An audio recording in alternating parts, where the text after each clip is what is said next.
Imagine a night so deep the shadows billow and swim as if alive, and the wind, cold as the full moon above, carries with it a faint scent of blood.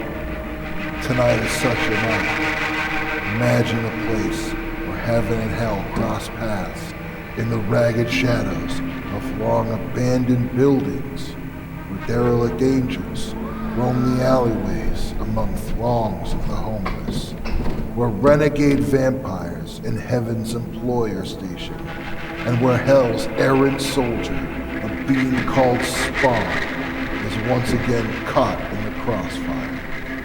This is such a podcast.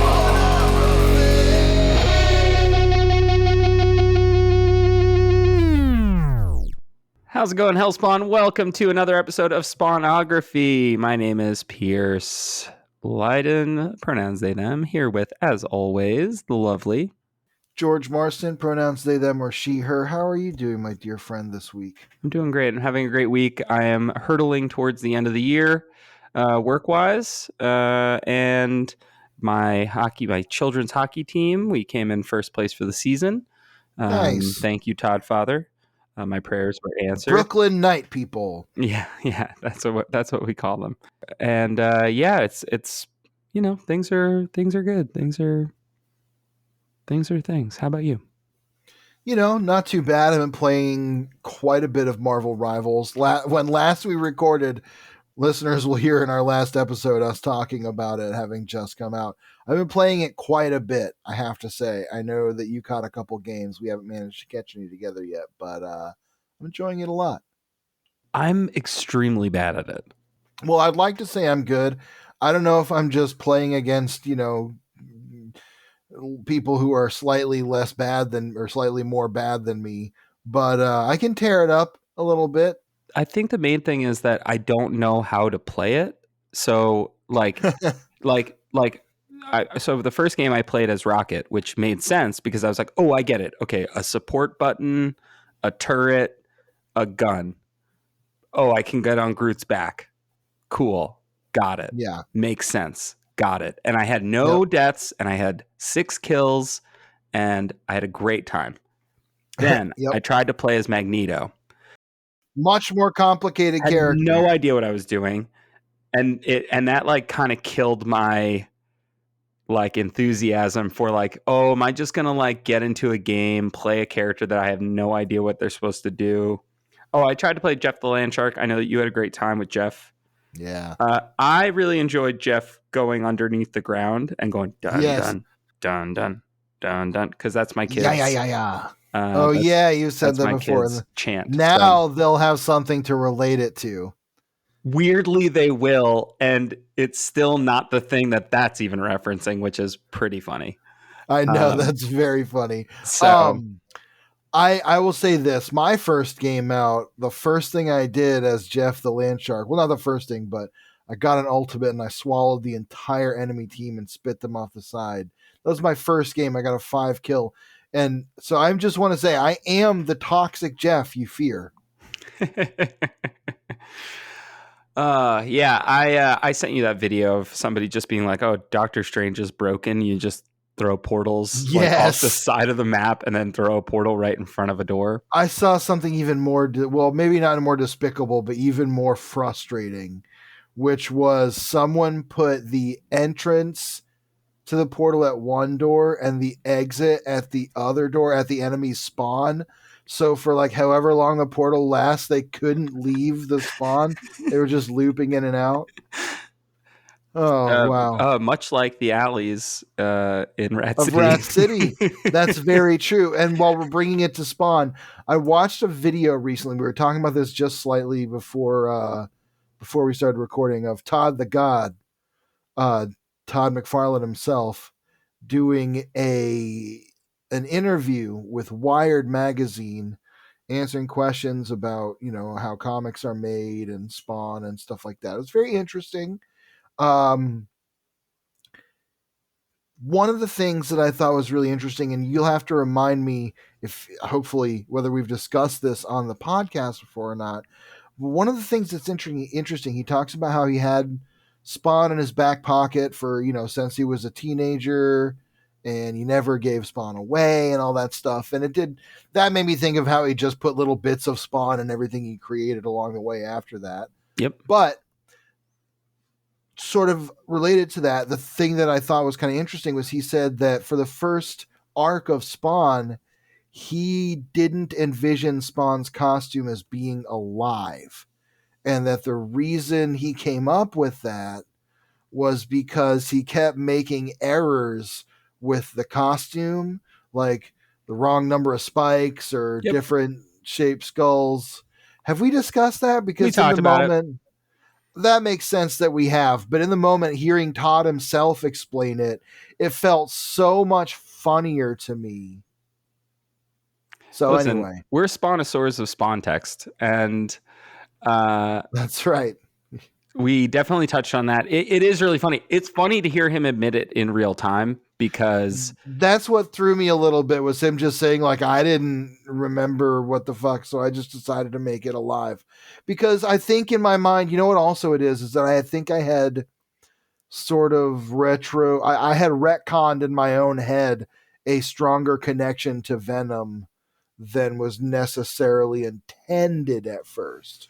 yeah, and I think that Todd starts to poke fun at that, right? With the what's his name, Pat Shaughnessy, the Right. the terrorizer, Yes.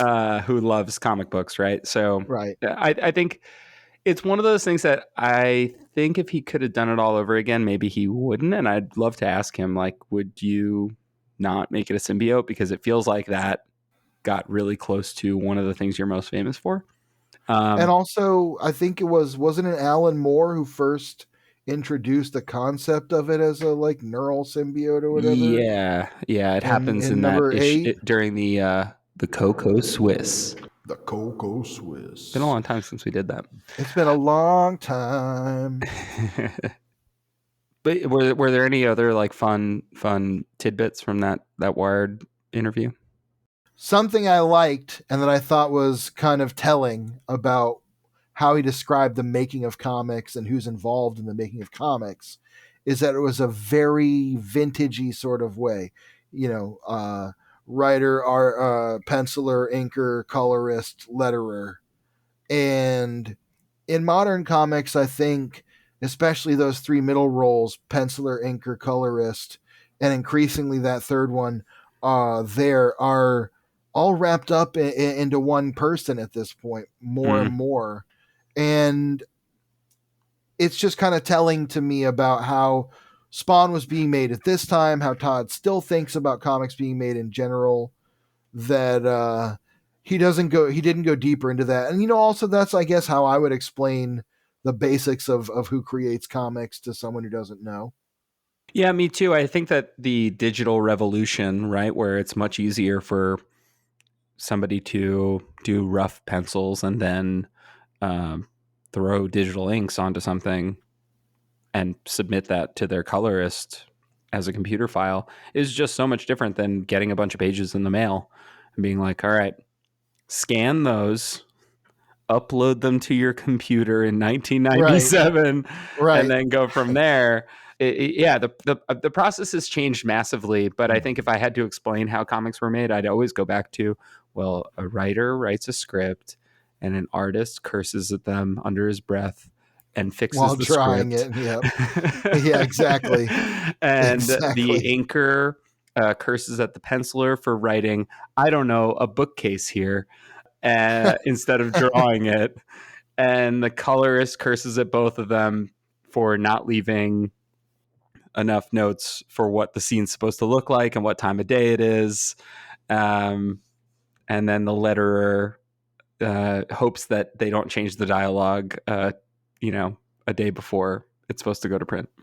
And then the writer curses himself and everyone else down the line when he is the first one to notice, or she or they are the first one to notice all the mistakes that they made. Yeah. Which is like a dialogue tail, like a going to the wrong thing, a caption being on the wrong page, a misspelling, So. First and foremost, as a writer, I notice this with my own pieces very often, my own personal failings more than those of anyone else. That's fair. Yeah. I think that making comics is the most, like, if you had to make it a sports analogy, it's the most like baseball, because baseball is a game of failure. And like, in a way, comics are also like success despite failure. That makes sense. Filmmaking, similar. It's about getting through the challenges, and it's really about any kind of collaborative artistic medium, or even a collaborative, medium like sports, like you said, where you're working towards a defined objective. Like podcasting. Yeah, absolutely. We are the baseball players of audio I was trying to do it. I don't know. I was laughing earlier when Pierce was like, it's kind of like baseball, because if there was one metaphor, I would expect them to draw with anything. So we have 2 issues today. Yes, this is do. An arc that has been named by Blake Whitlow of the Spawn Reading Order. Thank you, Blake. It has been named Wolfram, and that's just a character in this comic.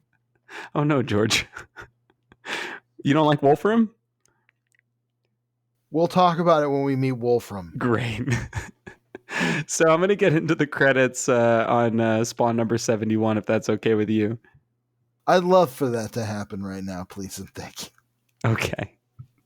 So this is Todd McFarlane Image Comics presents Apparitions. Story by Todd McFarlane and Brian Holguin. Pencils by Greg Capullo. Inks by Danny Meeke and Todd McFarlane. Copy editor and lettering by Tom Warzakowski. Colors by Brian Haberlin and Dan Kemp. Dedicated to Alan Hassenfeld, who I forgot to look up. Okay. Well, while you're doing that, I'll go ahead and mention Brian Holguin is, of course, the writer who will take over for Todd McFarlane. Not so far down the road from here. Very true. Alan Hassenfeld is an American former chairman and CEO of Hasbro Toys. Well, that's very funny that he would dedicate it to one of his chief competitors. Yeah. He was inducted to the Toy Industry Hall of Fame in 1996. Maybe it had something to do with getting the Spawn line off the ground or something. That's very possible. Yeah, there's not a lot on his Wikipedia page. Yeah. Probably because, especially now, I bet a bunch of it was deleted because as we're recording this, CEOs are running very popular. I am praying for the passage of the 2025 CEO Protection Act. That way. Free Luigi. That's right. So I'm going to read the Spawn number 70 summary. I'm sure that folks have, either read or listened to the last episode, but here's what it says.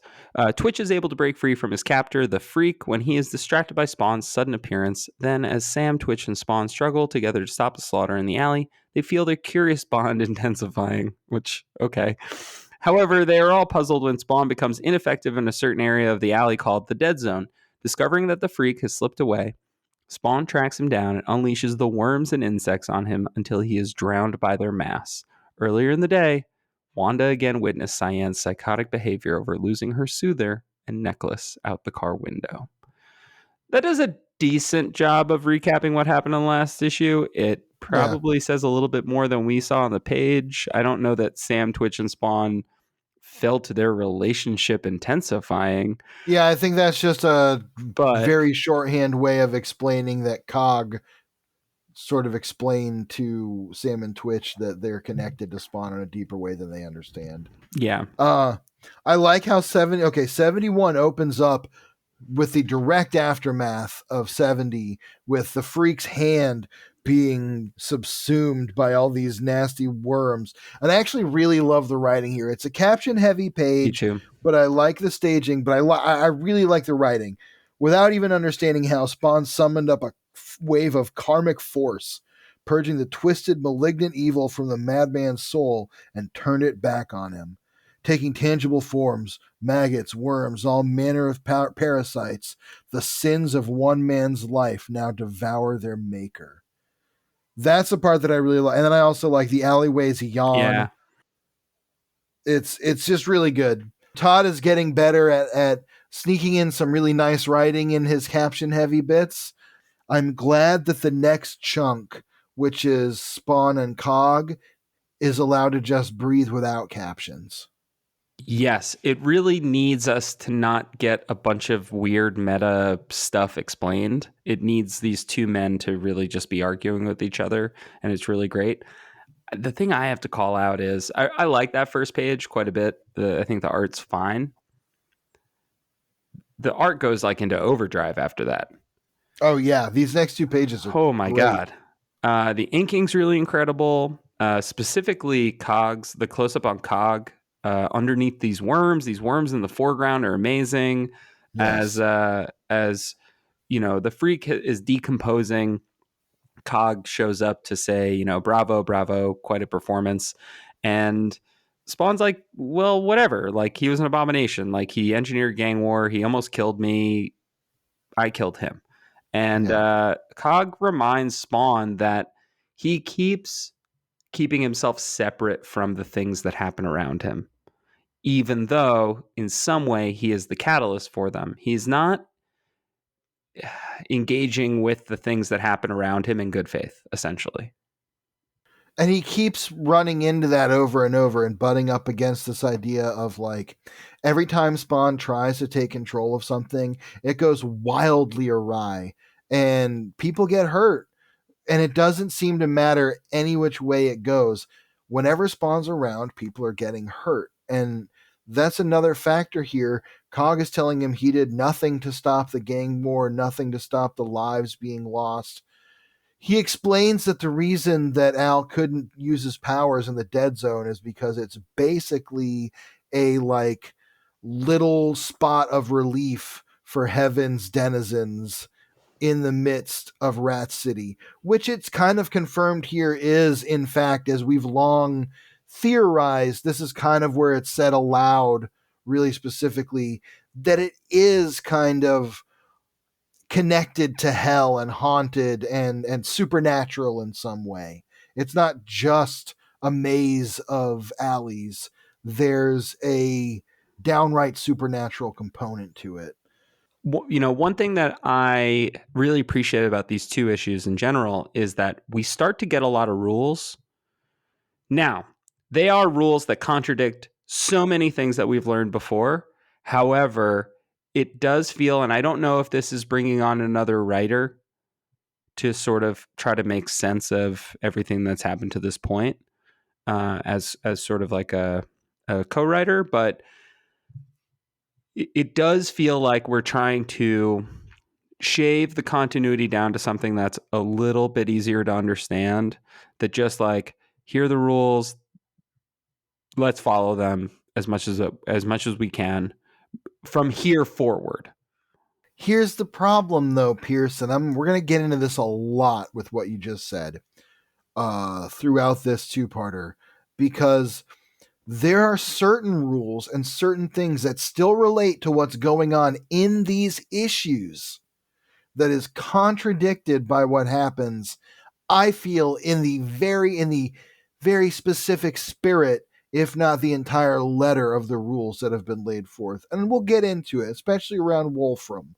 We'll talk about fucking Wolfram.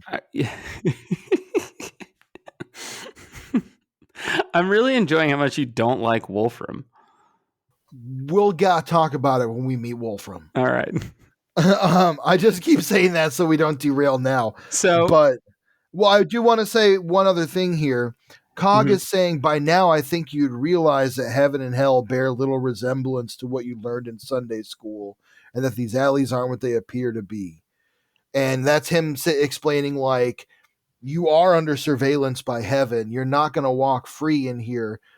But Al just explained in like the last couple issues exactly what we're reading here that Cog is telling him he doesn't understand.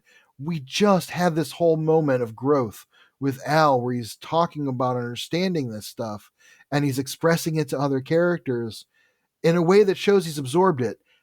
As well, we just had a moment.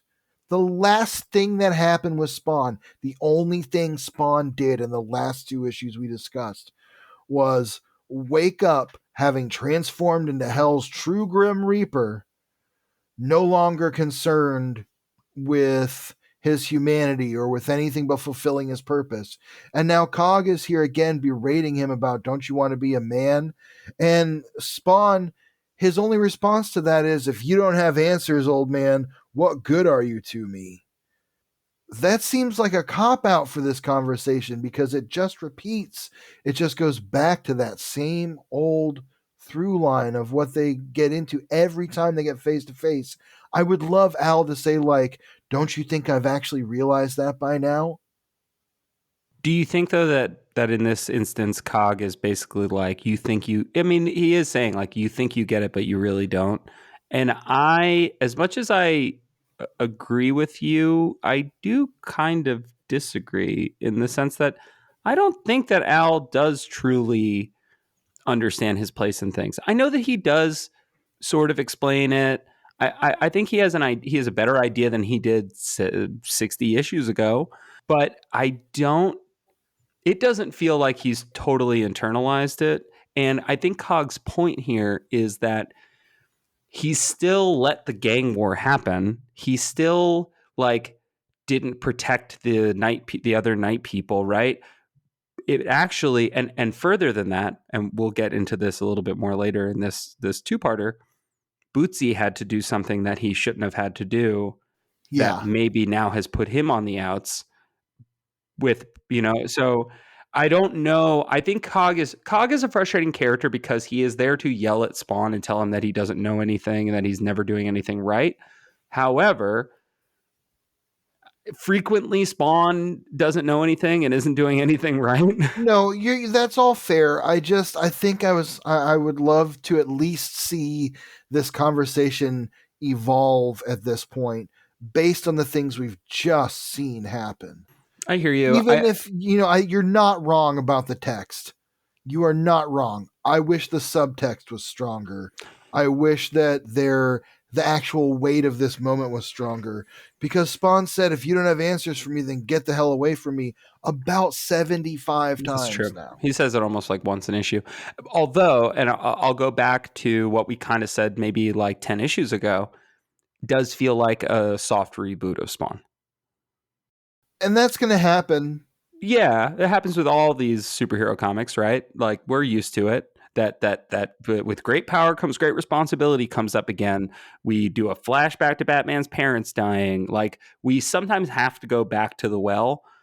However, I agree with you that in this case, this train keeps moving forward, right? We didn't have like Spawn lose his memory again and not know who he is, and so that's why he's getting everything repeated to him. As readers who now have stuck with the book for almost 100 issues, it's a little bit like, oh, we're doing this again. And so I hear you. I think it's the other stuff in the book that I like more and probably like more Fair. than you. But I think this ties into what I will talk about when we get there. The next little bit is Cyan and Terry. We get a check in with them Wanda and Terry, where they check in about Cyan. Wanda's explaining that she had that meltdown. Her pacifier that's tied to Spawn's weird, grody face shoelace went flying out the car window. Cyan caused enough of a fit to get Wanda to stop the car, and she ran into traffic to get it back. And Wanda's explaining this to Terry, and he's kind of just saying, like, well, I'm sure it's just a phase, the terrible twos, kids throw tantrums. And Wanda's trying to explain, like, no, this is something deeper. This could be some kind of childhood trauma This could be something that really is affecting her that we need to look into. And Terry's kind of blowing her off, and she's basically saying, like, what happened to us being a team? Where have you been? I like this little bit of domestic conflict. I think it's fine. I do think that unfortunately, like Wanda continues to not really get great characterization, and she No. starts to turn into this is not a great example, but you'll understand what I mean when I say it. Skylar in Breaking Bad, where like I don't think that anything that Skylar does in Breaking Bad is wrong because everything around her is completely insane. But we're compelled to think of Walter White as the protagonist, and so Right. therefore, in trying to hinder him, she is an antagonist. And so It's interesting similarly, TV writing, and it's an interesting phenomenon. No, but I agree. I agree. I will say I like the bit of agency that Wanda gets here in calling Terry out and asking him what the hell's going on. Instead of just being like, okay, I guess I'll see you yeah, after your agreed. secret office meeting or something, Agreed. just Agreed. going along with it, like down to your business job. Like, she's at least saying, like, what the hell is going on with us, Terry? We don't really get an answer, but we as readers know that Terry is really fucked up right now because he saw Al's face when he came back. Right. And when he saw Al's face, Al basically made it clear to him, I'm coming to take Wanda back. Right. Yeah, I agree that I like the extra bit of agency here. I also like this scene in the context of what Cog is saying to Spawn, where he's saying like, you don't understand the effect that you have on the people around you. And we immediately get to see through the shoelace and Cyan having gotten kidnapped by a clown and his interactions with Wanda and also with Terry that these are people that are affected by him as well. So even if he's not going to directly interact with them at all in these two issues, that's a really important callback for readers in general.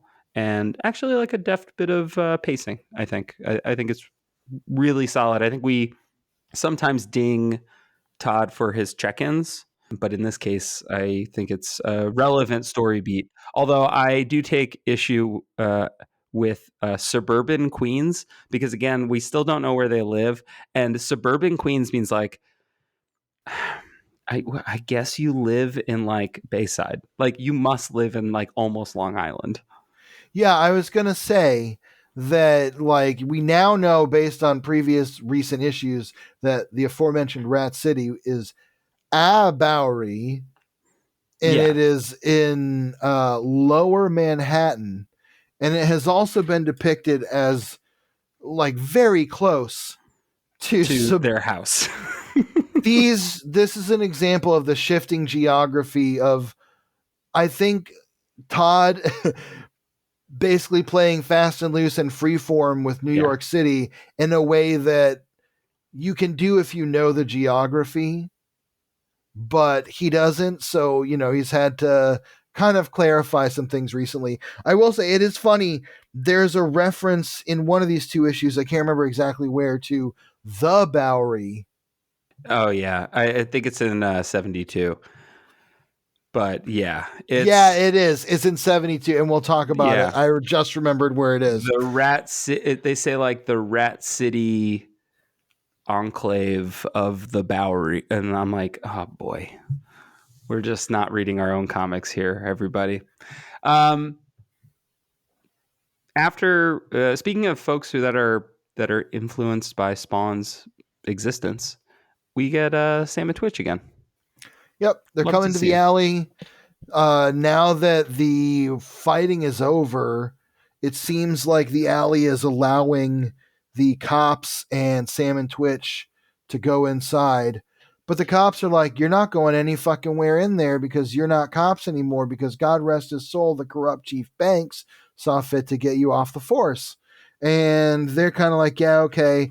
But while they are sort of arguing with this cop who's giving them the business for crossing the thin blue line, he points out that what he calls the Fatmobile is getting towed, their Yeah, shiny car. the And 55. yeah, I love Sam's reaction. Both I love Greg Capullo's cartooning here of his face. But I also love him going, "Stop, holy mother, son of a friggin' ass," because that is how I sound when I stub my toe. Or I, it's just so funny. Like, that's such a funny, natural, like, bad at swearing kind of outburst. The thing I really like about these two pages is that they're like you mentioned Capullo's cartooning here, but they look great. Especially that first establishing panel of Sam and Twitch. Sam looks awesome. The coloring is really, really, really nice. I love the two of them down the alleyway in silhouette is really cool. There's just some really good stuff across these two issues. I love them both in the car afterwards. Excellent, excellent. I think the coloring is really, really strong. It really is. I do think that Haberlin and Kemp are becoming masters of their tool. You know, we've talked about computer coloring being a little wonky, especially through the 90s. And it really feels like they have honed in on something that works for them. And also the issues that tend to dial back the computer smoke, computer clouds, computer whatever, like water, right, tend to read a lot better. We're getting into the later 90s now. Comics are getting a little more refined again. We're kind of past the like extreme pouches and guns boom, and we're sort of moving towards the era of like Marvel Knights, where there's starting to be an expectation. Basically, the readers that were kids at the start of the 90s are now teenagers, young adults who want to keep reading the comics, but they want them to grow up with them. And this is kind of about where they're starting to. I love the moodiness that they get in some of these pages with the colors. In particular, the second page of the Sam and Twitch showdown, where it's outside, it's all like this light blue sort of haze with the moon. And the next page, when they show up at the place that we'll later learn is called the Rat's Ass, this strip club, is very red. It's very like obviously the kind of colors you'd expect to see there, but lit and colored in a very it is a less representative and more artistic way than we sometimes see, where the mood of the page is taking precedence over the like imagery, if that makes sense. And there's still kind of, it's a still realistic coloring, but you get what I'm saying. Yeah, it's not too worried with like, where's the light source? What's going on? It's like, actually, what's the coolest looking thing? And how do we provide contrast on the page in a way that feels real, but it doesn't have to be totally real. But yeah, they head over to the Rat's Ass, where there are strippers flying. And the reason that they're going there is because Sam says to Twitch that they just need to take the edge off. Yeah, so that they they're can just kind of gonna go blow some steam off in the strip club, which, you know, good for them. Really quick, before we get into the next part, I want to give a very quick trigger warning for some talk about violence against sex workers. We'll get through it fairly quickly, but I do want to put that out there. That there's just a plot point that we'll have to talk about. But what's going on when they get inside the Rat's Ass, as Pierce said, there are strippers flying, there's people fighting. It's basically like the violence orgy that they filmed for Event Horizon that was cut from the movie, where like they show like 1.5 seconds of it, where people are just like fighting and like the carnality and brutality is flowing. And Sam, using his detective's instinct, his keen, well-honed detective instinct, sort of picks out of the crowd the one guy carrying some woman who seems to be the epicenter By the of way, the carnage. What a page. Yes. What a page. And actually the kind of page that the kind of thing that we're used to seeing from very modern Capullo. Yes. You know, really strong colors in the background of a really strong, you know, character in the foreground. Yes. Yeah, really, and incredible inking, I have to say. I will also give it up. They're in a strip club, so there are strippers here. They could have been a lot more tasteless with some of this rendering. It really comes across more action oriented and more mature for the fact that it's handled in a straightforward way than if they were like more lurid with like, oh, strippers, boobies, ha ha ha. Yeah. And there's some of that. Like there's definitely some cheesecake on the page. Don't think I am saying this is not like, maybe somewhat gratuitous cheesecake. You saying But that you wouldn't show this to a 12-year-old? I'm saying I wouldn't put this on Fox Kids. I am saying that. Yeah. I am saying that we've seen far more tasteless renderings of this kind of stuff.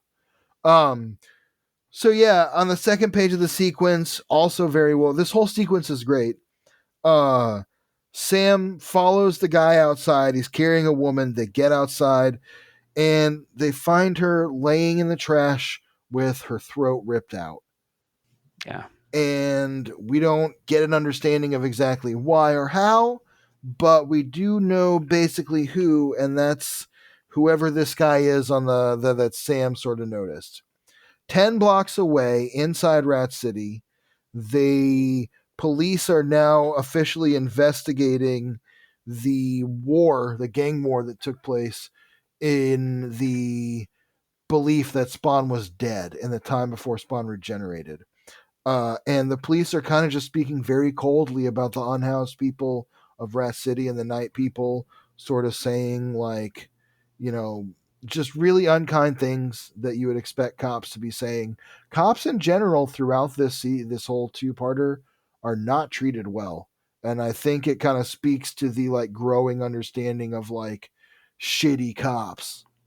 Yeah, we've touched on that a little bit in the past, but I think that I guess like Amadou Diallo would have been around this time too. There's plenty of news stories about shitty cops, and there continue to be. And these cops in particular, these are also echoing sort of, unfortunately, like suburban mindset type things about like ideas about the city, right? Oh, the city is this dark, dank, creepy, violent place. Why don't they just run these people over and build a mall? Like something that we can use. And they deny these people their humanity, and it is, unfortunately, it's an attitude that we continue to see today. And it's very stark coming off the last couple issues where there is a real kind of tenderness given to the portrayal of a lot of these characters. Bobby in particular got a really heart-wrenching moment. There's some more thoughtful examination of them as human beings given by the creative team. Mm-hmm. So it is jarring to have the cops, and I think poignant to have the cops then being like, yeah, well, they were warring over the best cardboard box. We should have just let them all kill each other and let God sort them out, basically. Spawn is watching the cops investigating, peeking from behind a boarded up window. And while he's there, the silhouette, we assume, of the guy we just saw leaving the strip club appears, and he says, I knew you'd be skulking around here. What's the matter, Hellspawn? Aren't you going to invite me in? I love the red eyes that he has compared Through to Spawn's green eyes. The rendering here is great. The inking is fantastic. Letting the heavy black sit on the page. It really is great. The first close-up of him is really great too, because he does look similar to when, like, he looks close to what we saw when Sam noticed him, but he's now sort of like unleashed a little bit. Yes. He's unleashed his sort of vampire nature, and so he takes on this like more intense form. A weird little detail that I like is the different colors of the red dots, or the different sizes of the red dots in his eyes. Yes, when we fully see him revealed. Yeah. I like that he looks like George Romero. Yeah, he does. He really does. So this is Wolfram, and we'll learn Wolfram's name in a little bit, but Wolfram is a vampire in the service of Christ, which is just one of the most, he's a Christian vampire. Okay, we'll talk about that in a minute. I think that's not exactly what it is. We'll talk about it in a second. Because here what's happening is he's decided he's going to kill Hellspawn. He's going to kill Spawn. He says this is nothing. Paris during the Reign of Terror, St. Petersburg back in 17. Those were proper bloodbaths. He's talking, of course, about revolutionary wars. And is the implication here that he was like part of the cause of those because he like incites madness in people? Maybe that, or maybe that he just got to, because there was violence already happening, that it was like a He got feast to for revel in vampires them. because like a bunch of Yeah. people are going to be fighting and dying. Yeah, there's a fight here between Spawn and Wolfram the vampire, where Wolfram is overpowering him by leading him into the dead zone where Spawn's powers don't work, but Wolfram's do, because Wolfram bears the mark of heaven, which allows him passage into the heavenly celestial. Like safe zones, yeah. And we don't Yes. get to see what that mark of heaven is at this point. We will. No, we'll see it we'll see it later. But here's where things start to piss me off. Okay? Okay.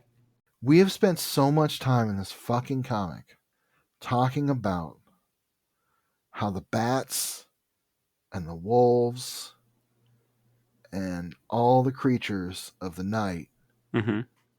are the embodiment of hell and sin because they are constantly away from God's light, under the soil and in the darkness.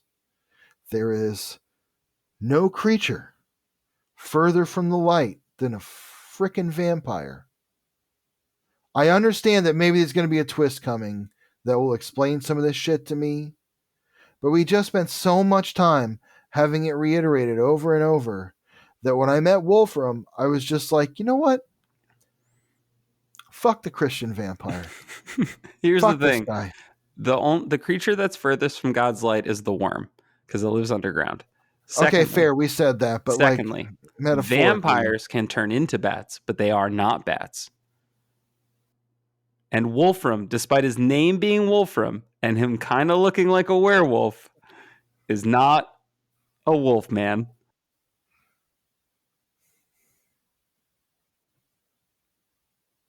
I don't like Wolfram. I can tell. You know, I think Christian vampire is too much an archetype you meet when you're a Southern goth. I immediately was skeptical of his whole scheme. I was just like, yeah, I get it. You wear Jinkos, but you go to church. You listen to Slipknot, but you carry your Bible in that huge back pocket. I don't trust you. You're not making rock and roll better. You're making Christianity worse. Anyway. Wolfram here is going to keep fighting Spawn. I like this fight scene. I think it's good. I like the fight scene. Honestly, it's better than a lot of the fight scenes that we get against, like, actually, it's better than most of the fight scenes. It's pretty good. Like, we get the cool close-up of the teeth. That's really fun. We get that one panel where the cape is kind of split by, like, light and dark. So we're sort of supposed to imply one is the safe zone, one is not. That's kind of cool. I love the panel of Wolfram pulling Spawn's head back to get at his neck, and he's like throwing his own head back with his fangs up and his tongue sticking out with his red glasses. It looks great. I like the fight scene. It's well rendered. I like Wolfram's design, I guess. I think a Christian vampire named Wolfram sounds like some shit from Jupiter Ascending. I'm skeptical of this entire enterprise. Fair. Oh, well, that's Star Trek. Wolfram is only stopped, though, after he bites Spawn, and he sucks his necroplasm, I guess, and he's got this great panel with the necroplasm on his fangs, which is awesome. And somebody says, stop. And we see that it is Bootsy. And he says, Bootsy, curb your bloodlust, fiend. You know you're not sanctioned to kill on the spot. Besides, what good is he to us if you destroy him? And I mean, I know the implication here is that some of Hell's agents are not, or some of Heaven's agents are not the people you expect. And it further drives home the idea of heaven and hell not being what it says in the Bible or whatever, and also God being ruthless in who he employs. I know all that. It just goes against so much, and maybe that's the point. But right now, it's really frustrating. It does feel weird because we did cover the Abdiel arc of Curse of the Spawn, right? Right. Abdiel's like pretty murdery, and God was like, "Get the fuck out of here." Meanwhile, Yeah. an angel is employing a vampire, and is that cool? Like, who knows? Right. Now, part of that is what you said, right? It is a mystery. We're supposed to be like, "Oh my god, this is crazy!" Like, this doesn't make sense, but we got to keep reading, and that's the beauty of comics, right? But sometimes when it doesn't make sense, it just makes me go, "This doesn't make sense." And maybe it'll be explained, but I don't know. It just isn't working for me. Sometimes you get into situations where it doesn't matter what the explanation is. It doesn't feel like it's going to be good enough. And for me, the explanation was good enough because also I think even at the end of these 2 issues, there is no explanation. And I'm invested enough because I am 50 episodes into a podcast that I've been doing with you. I'm not like, it's not enough to make me like check out of the story. No, I or know, some I know, I stupid know. thing. It's just frustrating. It is a frustrating. You know what it is? You know what it is now that we're talking about it? On the heels of the conversation that Spawn and Cog had at the start of the issue that was so repetitive and going what felt like such a big step backwards. On the heels of that, it felt even more like, and now we're doing this, and this doesn't make sense to me. And it felt like, okay, we're just breaking the rules. I get where you're coming from, and as we're talking about it, I'm talking myself into really understanding it. I also just think Wolfram's kind of fucking corny. Yeah, I think vampires are corny, so whatever. I mean, that's fair. Like, that's true. I like that the book wants to get a little bit. I rather Wolfram than another fucking cyborg. I miss Tremor. That's true. I miss Tremor still is really what it is. That's fair. But like I like Wolfram more than I like or what's his name? Oh my god. From Blood Feud. Oh, Sansker? Sansker. Yeah, what's he up to? Wasn't he a vampire? Yeah, and that's you know exactly what? Now the thing. I'm confused. That's the thing is I was thinking about Sansker, and I was like, what about that guy? And yeah, he's not coming back. Not anytime soon. He's like wasn't he also like a snake guy?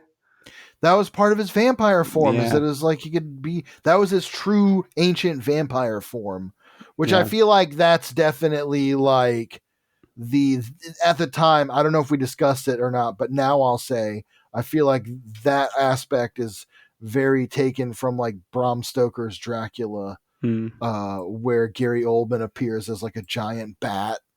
Oh yeah, that's gonna lead us into Spawn number 72. It's kind of crazy to say Spawn number 72. Anyway, it is. Bloodless. Story by Todd McFarlane, Brian Holguin. Pencils by Greg Capullo. Inks by Danny Meeke, Todd McFarlane, and Chance Wolfe. Copy editor and lettering by Tom Orzechowski. Colors by Brian Haberlin and Dan Kemp. We actually get cover credits as well, which is Greg Capullo, Todd McFarlane, and Chance Wolfe, which, their signatures are on the cover. So if you didn't already know, whatever. Dedicated to Terry Cunningham, who I also didn't look up. Okay. There was that time that I didn't recognize Greg Capullo's signature on that first cover he drew. That's fair. And I was like, whose signature is this? But now it's pretty obvious, I think. Yeah. I guess she was a comic book creator. Oh, I think she was an editor on Batman, Starman, and Wonder Woman. Oh, maybe at the time Todd started doing Batman. Yeah, I think she worked at DC. Oh, sorry. She was the managing editor at DC for a while. Well, there you go. So she did some of Sandman, Superman Earth 1. Oh, wow. So she was before she was there for a while. Before Watchmen. Jonah Hex, Metal Man, American Vampire. A So name I should probably know, but she's didn't been come to around. mind. She's like the VP, blah blah blah. So she Yeah. probably gets her name on a lot of stuff. Anyway, cool. We open with the page that we opened the episode with. We did all of the, or George did all of the narration here, and I kind of like this first page. I do too. It's a better splash than we typically get with a lot of narration and an image from Todd and Greg. Bootsy looking more and more like Harry Dean Stanton here. I do like Wolfram here in the background with his red eyes. The thing I like most about Wolfram is his design. Yeah, he looks cool. I think the thing that I was turned off by was like, we just saw this dude murder the stripper. Yeah, I hear that. He sucks. What are we supposed to understand about him? That's what I'm confused by. It doesn't matter. Nothing matters. So earlier I was saying that I was like pretty on board with these two issues, and you were saying you were not, and you were just saying that you're starting to be a little bit convinced that they're maybe a little bit better. I'm now starting to be convinced that they're a little bit worse. I think I was just having a good time reading them, and I wasn't. They're not a bad read. Yeah, they're absolutely readable, and we've talked about in the past that good comics can sometimes just be like 6s out of 10s. Like these two are like a 5 or a 6. Yeah, they don't really get higher than that, but they're fine. I wouldn't mind plunking down my $3 for them. If I was reading monthly Spawn, these comics would be fine. $2 for $2 for $2. I'd read these comics every day for the rest of my life. Yeah, especially now we're in the future where comics are $13.99 each. Yeah. But basically, Bootsy's got to explain himself to Spawn, because Spawn's just like, what the fuck is happening? Like, and he's bleeding out this from guy. His neck. I'm bleeding from my neck. What do I do here? And he also hates Wolfram. You're Spawn in this interaction. I'm very Spawn in this interaction. You're on Spawn's side. Yes, Bootsy's basically like, stop it. I command you. This is a holy place, Wolfram. You owe allegiance to the Shining City. You will do what I say. And Spawn is like, Shining City? What are you talking about? And here's where Spawn learns that Bootsy is an agent of heaven, and that he has broken his mandate of non-interference with mortals, which means he'll have to go before the Seraphic Tribunal. I think that's an upgrade from what happened to poor Abdiel, who just had to go straight to God and did not get to pass go, had to view the sacred flame and be absolutely cast out of its light. So, it's fine. The rules of heaven don't really make sense. They seem to serve whoever they need to serve at any given moment, which I guess is kind of the point, right? Like, that's God is a landlord. But God is a landlord. That's kind of like Cog's point too, about like Spawn not understanding the difference between heaven and hell and the reality of heaven and hell. And Clown had kind of said this before, where like heaven and hell are they are two sides of the same coin, but the important part of that is that they are the same coin. They act similarly. Right. And it's been a big theme in recent issues. Yeah. Something that Cog reiterated again, that the people who go to heaven and go to hell aren't necessarily good or evil. They're people who these two places have chosen as representatives of their specific ideals or as useful to them. Right. I imagine it's all like Republicans and Democrats. It can change over time. Yeah. We just got to push them left. So Bootsy is like, I'm not afraid to answer for my actions, but I'm still the ranking emissary. And he pulls rank, and we get more confrontation between Spawn and Wolfram. Spawn is like, that page is a bit busy, but I like it. Yeah. And I like how much more monstrous Wolfram has gotten over the course of like an issue. Fight. Yeah, it's cool. He's kind of like, vamped out. I really love this panel of him getting in Spawn's face with the blood all over his beard. Yeah, it's cool. Although it should be green. Well, he also killed that lady. Yeah, but the last time It we saw also- his fangs, it was green. That's true. I think that would break up the color palette, but you're right. Probably right. You're right. Anyway, Bootsy's like, okay, you guys got to stop fighting. And Wolfram's like, okay, we'll get our match someday. And unlike you, Spawn, I wear the mark of heaven. This is where I love this this little triptych panel at the top of the page where Wolfram's like, someone's coming, I can smell it. And Bootsy realizes the cops and tells them both to cheese it because it's the fuzz. Yeah. The cops run back there. They've been investigating the massacre, and they're like, we heard a commotion, and Bootsy's like, that was probably me. He says he has night terrors or something like that. He screams when he sleeps. Oh, but there is a little thing here that we didn't get into, which is Wolfram says he's part of a clan down in the Bowery. Yeah. We're never going to nail this down because Todd's never going to nail it down. Yeah, he's just going to keep using Bowery in different contexts, trying to get it right. I really like this panel of Bootsy saying, peace be with you, officers. However, I do think it's a missed opportunity.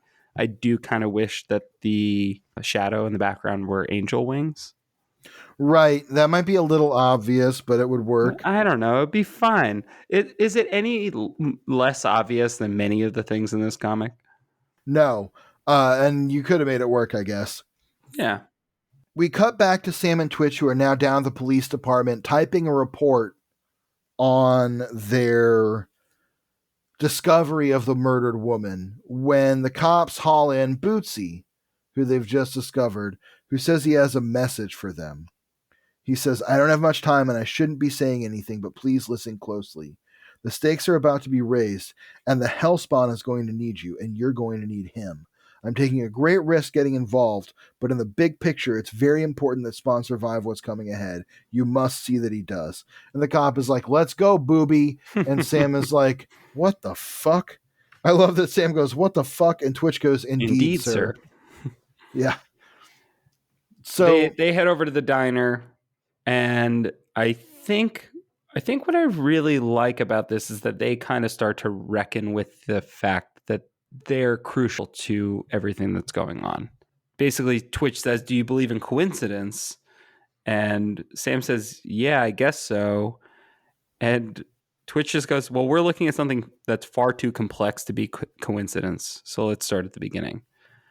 And they kind of go through everything that we've gotten for 70 issues. And they're like, what's the common factor here besides Spawn?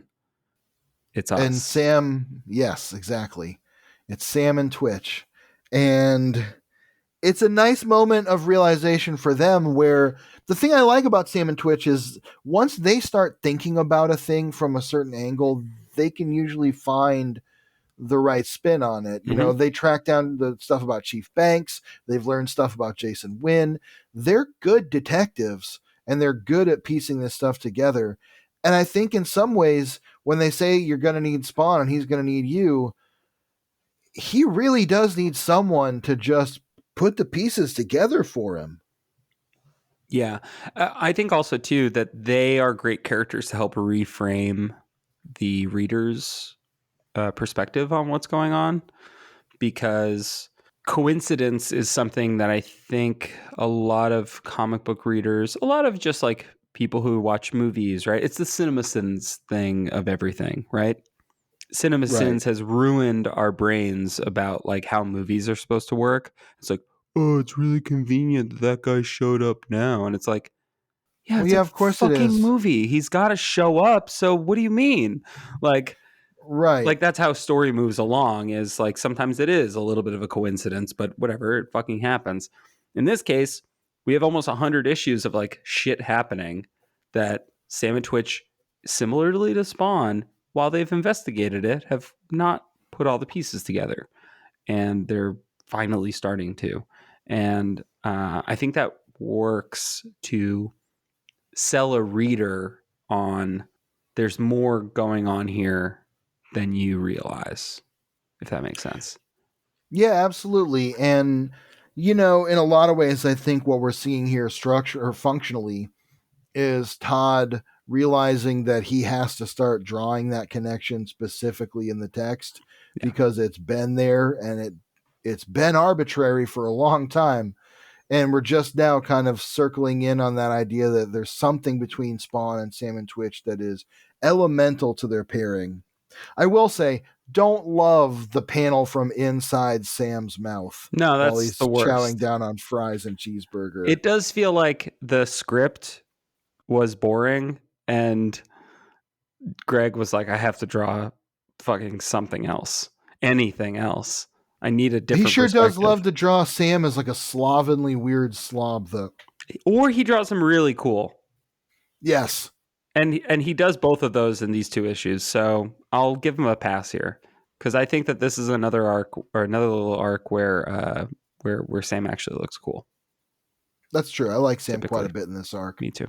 So leaving them at the diner, we get a guy named Eddie Beckett, who is apparently a night person, down in his luck, lost his family. His wife got cancer. The HMOs wouldn't do anything about it. Not topical at all. And he finds this bag of Spawn's necroplasm that was owned by the creep. Not by the creep. By the freak. Mark Hamill, the creep. That's right, by the freak. And he reaches into it and digs out this handful of necroplasm and just takes it off with him. He has no idea what's in store for him, and neither do I. From there, we get this really dope Spawn springing into action, this double-page spread of Spawn with a big gun on his back for the first time in a while. This huge trail of bats following him across the night sky, the skyline of New York City. And it says here, I like this, it says, across the city wherever he moves, resting souls are shaken from their slumber, hearts pounding, lungs clutching for breath. They will wake tomorrow complaining of unspeakable nightmares. And he's got the cloud of bats following him all the time now. It really does feel like he had some kind of transformation when he became Hell's Grim Reaper or whatever, that I would like to see reflected in some of his relationships as well. That's fair. I do think that some of the pacing in these 2 issues is like pretty weird and doesn't totally work. Case in point, this next sequence where Spawn suddenly there's a child strapped to a chair who's about to be electrocuted. It says, the day of reckoning is coming, little one, and on that day the righteous shall be separated from the wicked. Each shall know who they are. So, spoiler alert, because it's coming in like 2 pages. This kid will be related to the war between heaven and hell. We don't know how. We don't know how Spawn got here. We don't know how Spawn found out about this or why. Spawn just bursts in. We do know, actually. Do we? Yeah, so the guys that he's fighting are vampires, and Spawn has just decided that he's going to go take down Wolfram's boys. Wait a minute. Oh, they are vampires. Okay, here's what confused me. It's not explained in the art or anything, or the... Oh, okay. I get it. Hold on a minute. I don't think these are Wolfram's vampires. Are they just other vampires? I think these are other vampires trying to kill one of Wolfram's vampires. Because here's what happens. Okay. Let's sum it up and then analyze it. Spawn bursts in as his kid's about to get electrocuted. These guys all turn out to be vampires. They turn out the lights and start shooting at each other. Which, by the way, pretty cool. Out. This whole fight scene is great. Spawn basically demolishes them all in the dark. There are these little flashes of light. This is a very The Batman style fight scene. Yeah. If you think of it in a cinematic terms, where in The Batman, there are a lot of those fight scenes where Robert Pattinson is just in the dark and you only see the flashes of him when the guns fire. It's very similar to that in terms of how it's like framed in the story. I love the panel of all the vampires lined up rushing at Spawn. And before Spawn can even finish counting to 3, he's dispatched them all. He saves the kid and he says, "You got a home to go to?" Love that panel. And he says, "And go there now." As he watches Spawn disappear into the night, the boy begins to smile. And the kid starts laughing as he raises his shirt and shows that on his stomach, he has the Spawn logo.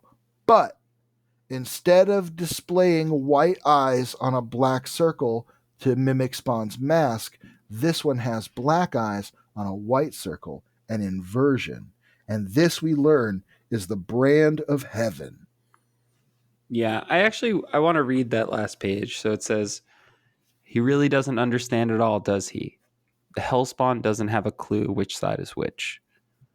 What strange luck, he thinks. The boy laughs, a hearty ancient laugh, his razor teeth glinting in the moonlight. He raises his shirt, revealing an emblem blazoned across his belly. The same as the Hellspawns, only reversed. Black on white. The brand of heaven. So yeah, so those were hell vampires trying to kill this little kid who is a heaven vampire. Oh boy. Heaven's weirdest angel. So on the final Chris page of the Angel? issue, yes, mind freak. At the end of this issue, we get a return after several issues away, some time away, of the talking heads. They are talking about, and I'm not going to run down each one. No. I'm just going to go over it as a whole, and I'm going to explain why. They're talking about Rat City, and they're talking about how police are looking for the source of a big disturbance that was there, and all of them are complaining about the place, essentially saying, like, why isn't anyone finally doing anything about this? Why isn't Rat City being cleaned up? Here's the thing. The big important monologue about Rat City that opened the previous little arc was all about how the media keeps quiet about it because the politicians keep it quiet. And because it's all swept under the rug, and that all the horror and carnage that takes place there is ignored by the media. What is happening suddenly? Is it the big fracas that is suddenly making them talk about it like they've always known about it and it's always been a thing? So Because this, I think what it is that I don't mean to cut you off, but No, go ahead. I think what it is that what we got before was that like politicians keep it out of the limelight as much as they can because that's where they want people to go to disappear. However, sometimes a thing happens that's big enough that does put a spotlight on it, and that happens because not all of the cops that are investigating these things are in the pocket of these politicians, right? So you do get these like leaks essentially of like, oh yeah, there's this fucking crazy thing that happened the other night. And so that I think it's sort of incidental. It is weird. And I hear you in it kind of contradicting a thing that came right before this. But my no prize explanation is that the media doesn't actually care. It's just not the always. thing is, it's just, we're doing the speed run of establish a thing, forget the thing you just said. And I know that the rules of Rat City do not matter in the long run, especially not compared to Spawn. But it's something that I've been like a through line that I've been trying to figure out. And it's frustrating. And again, we're experiencing this in a compressed timeline because we're reading it, we're kind of binge reading it or reading it several issues at a time. Yeah. Whereas back in the day, these would have been months apart. And I also hate to be the kind of person who's kicking tires on everything and being like, what are the actual dimensions of the alley in which Spawn resides because the square mileage of New York City. Like, I don't want to do that, but it's glaring when we read one thing and then we read a thing that's just like, and we're going to thematically ignore that for whatever reason we need to right away. Well, you're not the only one that thinks that, because in the back matter, other readers have caught on as well.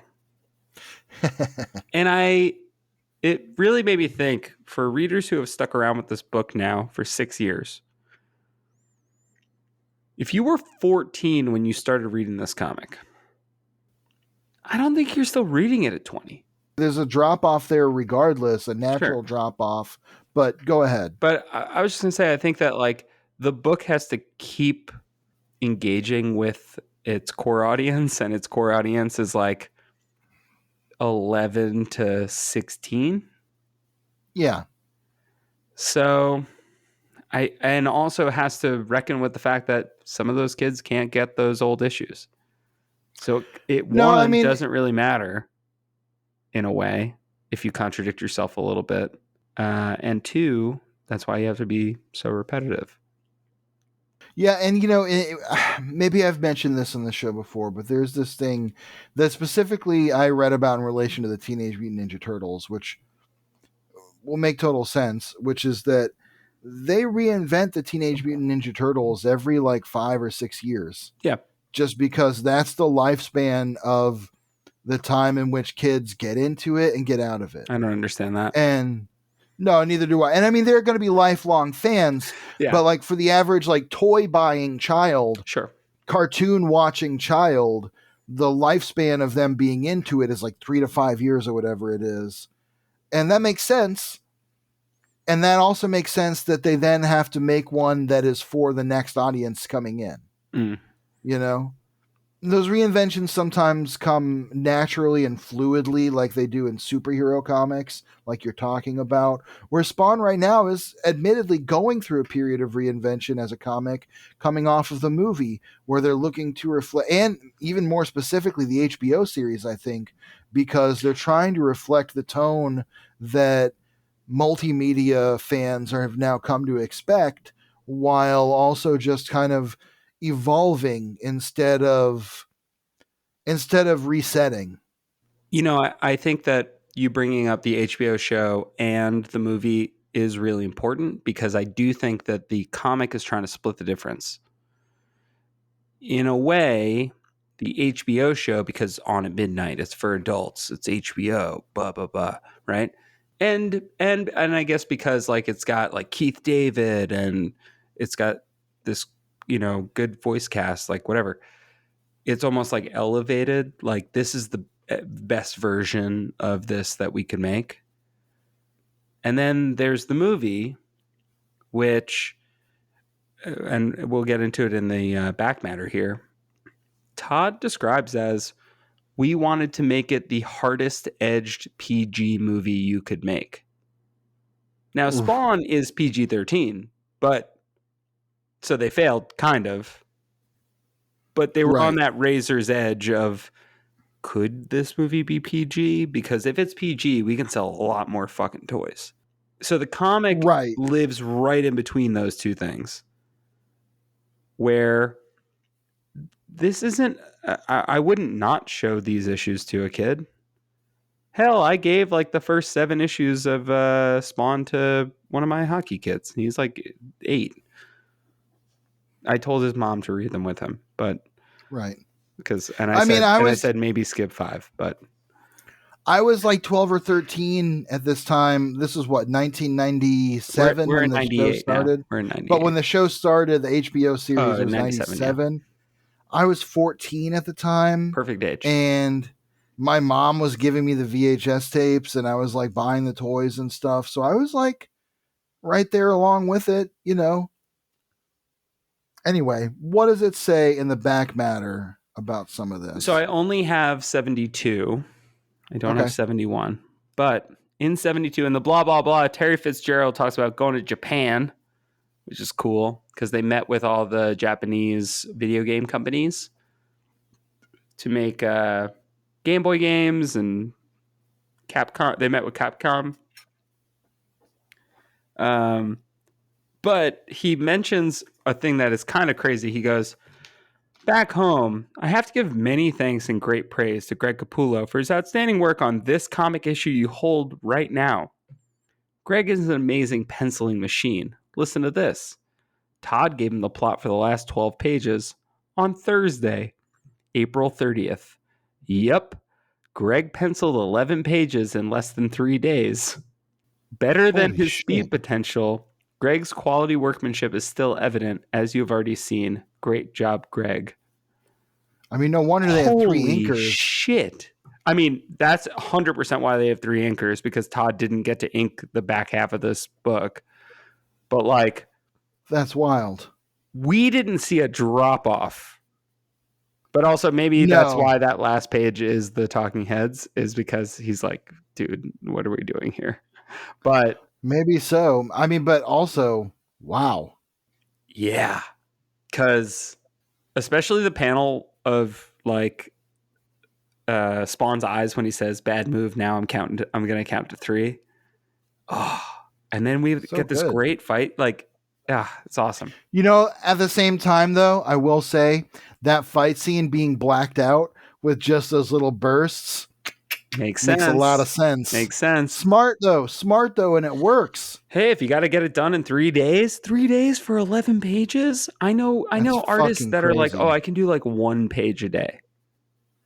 That is considered a good speed. Yeah. Like if you can do a page a day as an artist, in 3 days is crazy. wild. Especially because he's Wild. immediately sending those to inkers, and those are immediately going to a colorist. Like, bravo, everybody. Honestly, I mean, he had to be sitting in a room with some of them to get them done. And literally passing them- it off. Yeah, Yeah, incredible. yeah. So, some of the letters here. We have got one letter from Roxanne Galika from Wilton, New Hampshire, and she just talks about how she loves Todd's female action figures and she wants to see more of them. And Todd says, "Thank you for your letter, Roxanne. It's always nice to hear from the better half of the sexes. I would agree that there exists a strong market for angels, and I plan to slowly introduce more angels into the storyline of Spawn and hopefully into the toy line eventually. You've probably noticed that I develop ideas and characters slowly, regardless of their marketing potential. I have always found that slow and careful progress towards development, whether it be a character or toy line, is always better." So she does say, like, you should do an Elysium playset and also do the Sandalphon dragon from Hell the yeah. Angel issue. And he says, the Elysium playset is an intriguing idea, and dragons do make cool visual toys. I'll take your ideas into consideration. Maybe he's still considering. Yeah, he's still considering, apparently. I've noticed the popularity of angels. Then we get this one from Ron Dawson in Burbank, California. He says, "Dear Todd, first, I want to say I'm a big fan of your work. I'm the director of finance and ops for a software company, and about 20 of your action figures adorn the credenza behind my desk.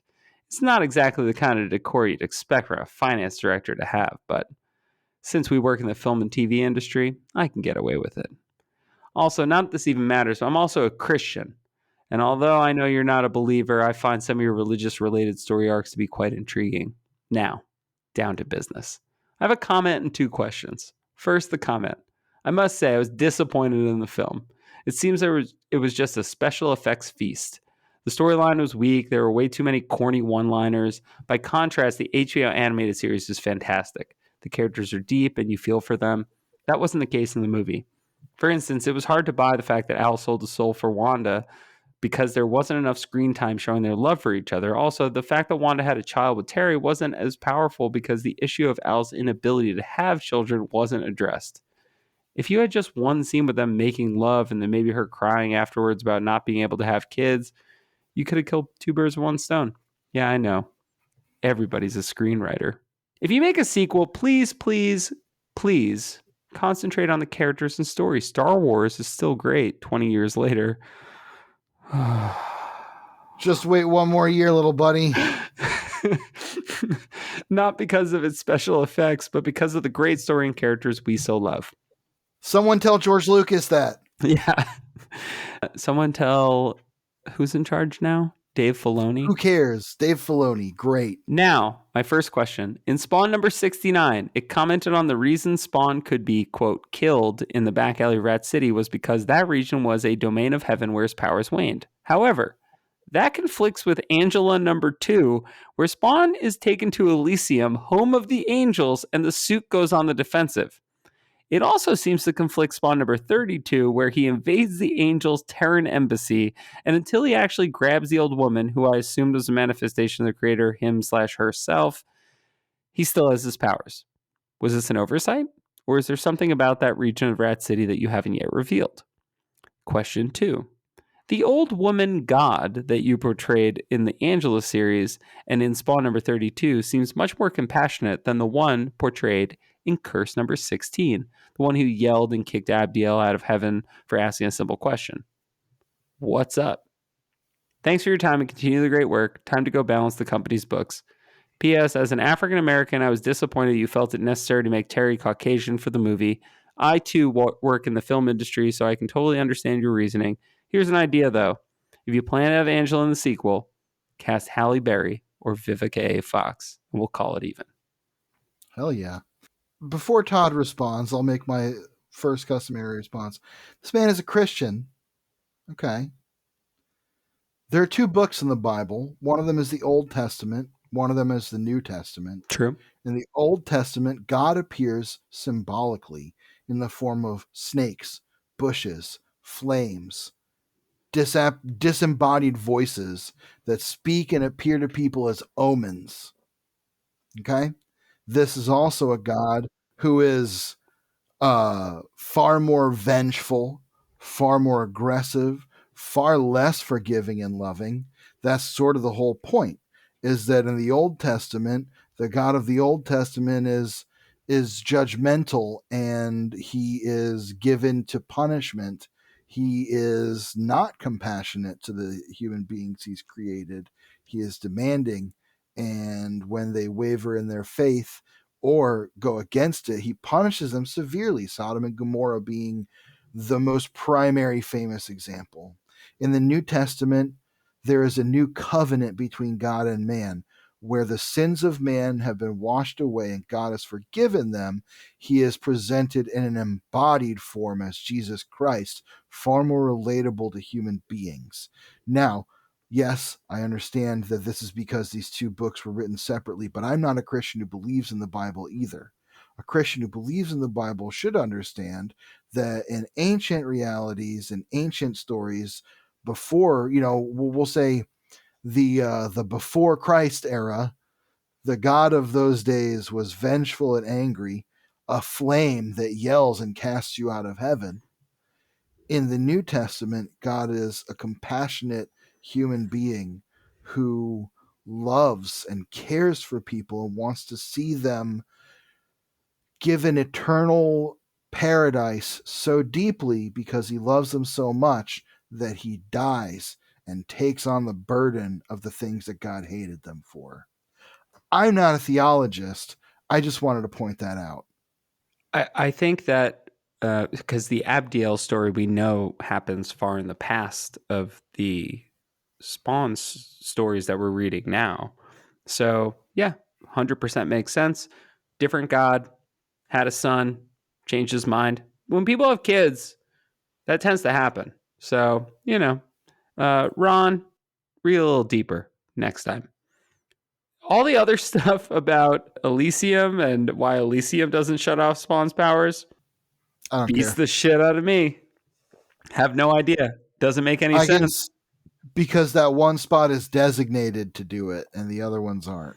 Sure. I don't fucking care. That's pretty much it. Todd says, thank you for your thoughtful criticism of the movie and HBO series. It is always most helpful when fans are able to articulate what exactly they did not like about a film, comic, or toy, rather than simply say it sucked. Please try to remember the reason for the film, which is different from the reason for the HBO series. The film was produced to bring awareness of the character to as many people as possible. In order to do this, we felt it was best to produce as hard and edged PG rated film as possible. We wanted to make it accessible to both adults and children. However, the HBO is on at midnight and directed a totally different audience. Blah, blah, blah. I'm hoping to achieve a film that is more closely associated with Seven or Silence of the Lambs rather than with Batman in the future. Still working on it. Yep. Finally, the choice to cast Terry Fitzgerald as Caucasian was not my choice, obviously. However, relating back to what I said earlier, the main purpose of the movie is to bring exposure to the character to the mainstream. And there was a fear that if the main characters were all black, the movie would be perceived as a, quote, black movie, and therefore limit our exposure. I'm not sure I agree. However, the real issue here is we did have an African-American superhero and an African-American woman in the lead, and the movie opened over $20 million. So that's an accomplishment. Wouldn't you agree? Sure. Sure. I feel like Yeah. Blade blows us out of the water the Yeah. year that this issue's coming out, but he's not wrong. I mean, Blade honestly was a huge turning point. We don't have to make this Bladeography suddenly, but like that movie changed shit the same way that Batman 89 changed shit. 100%. And then my favorite letter of all of these is, Dear Todd, I'm 13 years old and have been collecting Spawn stuff for about 2 years now.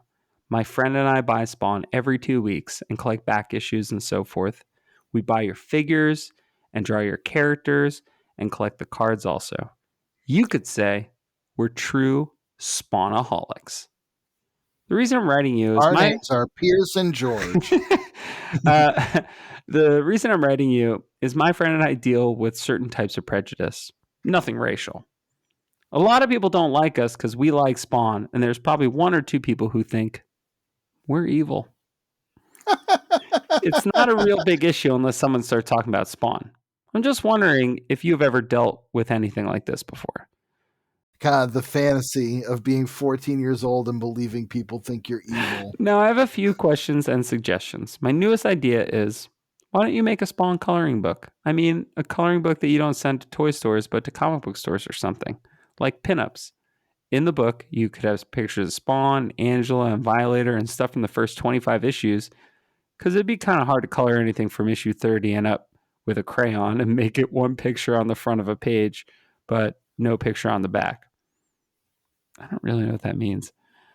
So in a coloring book, you don't have double-sided pages a lot of the time because the coloring goes through. Oh, fair enough. I haven't colored in a long time. Well, the funny thing is, don't give it away, kid, because adult coloring books and like coloring book editions of comics are extremely popular. Now for the questions. In the toys, Spawn has had 3 different costumes, and I assume he is referring to manga Spawn, Dark Ages Spawn, and regular Spawn. Right. And in the comics, only 2, which is just Spawn and new Spawn. Well, evolved Spawn. Evolved Yeah, Spawn. Please explain. Well, thanks for taking the time to read this. Your devoted fan, James Reinhardt.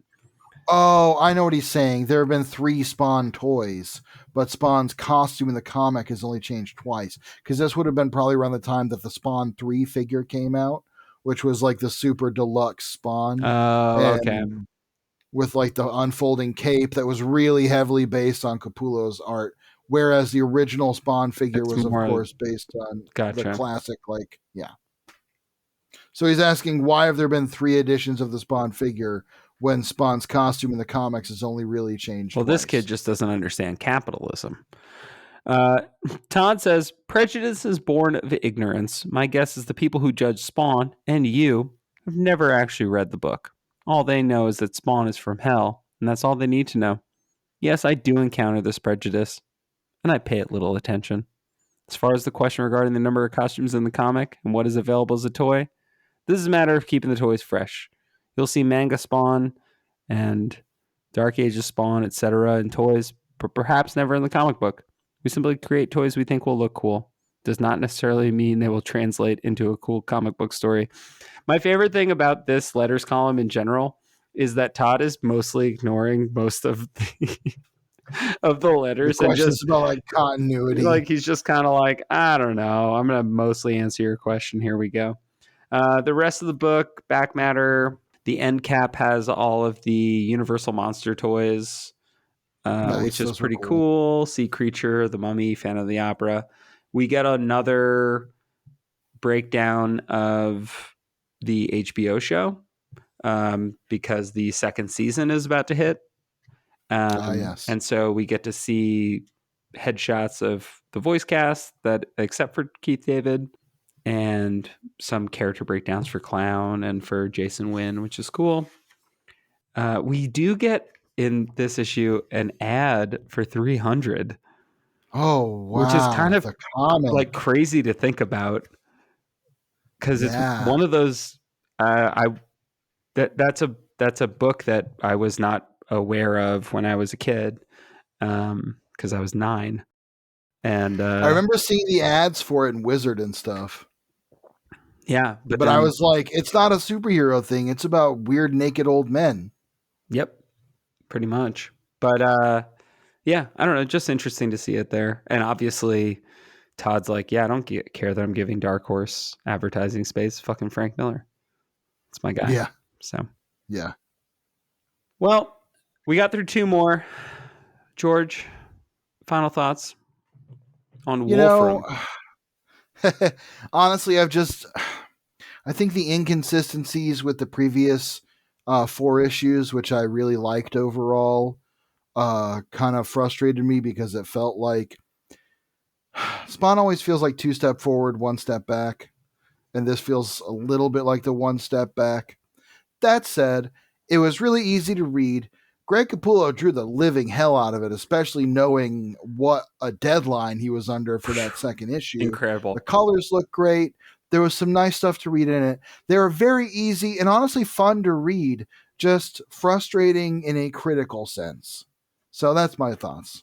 Yeah, like I said when we were coming into it, I had a great time with these 2. And then as we kind of dug into it, I was like, I really enjoyed them as a reading experience, but on a critical level, I can see the flaws, I can see the cracks. Um, that said, I am reading a book that now understands a little bit of A-pop B-plot, if that makes sense. Yeah. The pacing and check-ins are getting a little stronger. Yeah, and it feels a little bit more propulsive because of that. Even Eddie Beckett, who we will see soon, is a 2-page. Here's this guy, find some necroplasm. Okay, he's gone. Okay, great. Let's follow up with that. The Wanda Cyan stuff, I think, is still mired in not exactly knowing what to do with a 3-year-old who's possessed by trauma or something. There's stuff there that doesn't really make a ton of sense. And also, the heaven hell battle has gotten even weirder. That said, art looked good. Spawn got to fight some guys. I had fun. I think that's ultimately comes down to is I really had fun with these 2 issues.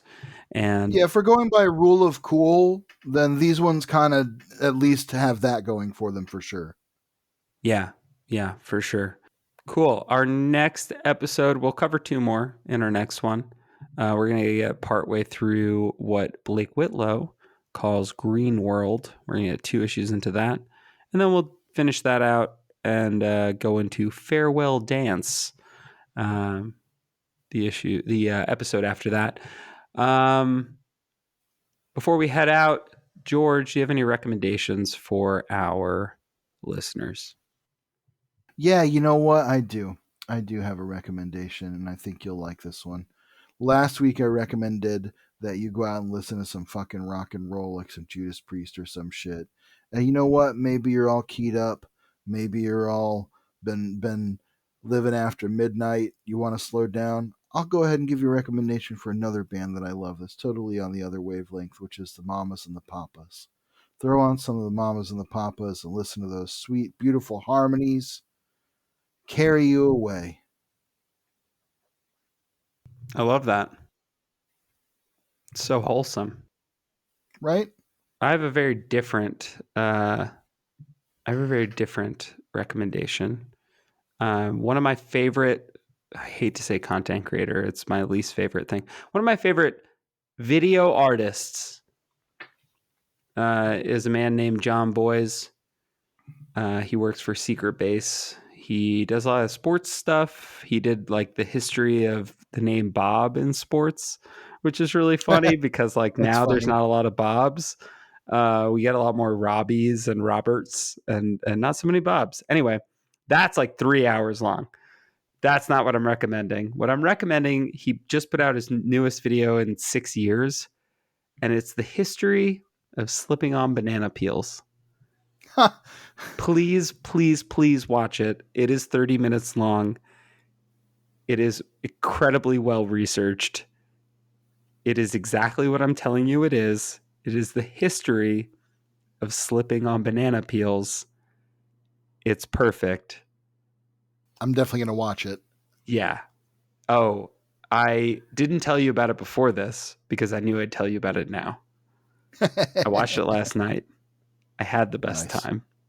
Hell yeah. And also, you should follow Secret Base or subscribe to Secret Base on YouTube anyway, because they do a bunch of really cool shit. Even if you are not a huge sports fan, they do shit like this. So cool. Those are our recommendations. If you like the show, please rate, review, subscribe on Spotify, Apple Podcasts, YouTube. You can give us the likes and subscribe there.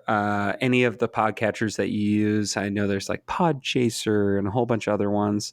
If you like the show, the most important thing that you can do is just tell a friend. We are on the road to 50, truly. We're almost there, which is really, really, really fun. And we've been doing the show for almost a year, which is really, really exciting for us. So really, any little bit helps. Yeah, if you have anything to say to us, you can email us at spawnographypod@gmail.com. You can find us on the internet at spawnography or at spawnographypod on various social medias. And yeah, that's pretty much it for me, George. Anything for you? Nope. Just want to say thank you to all of our listeners, everybody who tunes in for week in and week out, and even who stuck with us through those Curse of the Spawn episodes we were working through. You know what's crazy? The Suture episode was like our best episode in like 4 weeks. Wow, hey, great. I'm glad people, you know what? If people liked that episode, we really gotta glad cover more Curse of the Spawn, unfortunately. It was a tough one to dig into, but we'll give it another try. We'll experiment with it some more. And I love hearing that. If you have feedback like that, send it to us. Just say hi, whatever. We love hearing from you. Anyway, that's it. Happy holidays, y'all. Well, George, for Todd so loved the world, he gave his only begotten Spawn. See you later, Hellspawn. Spawn!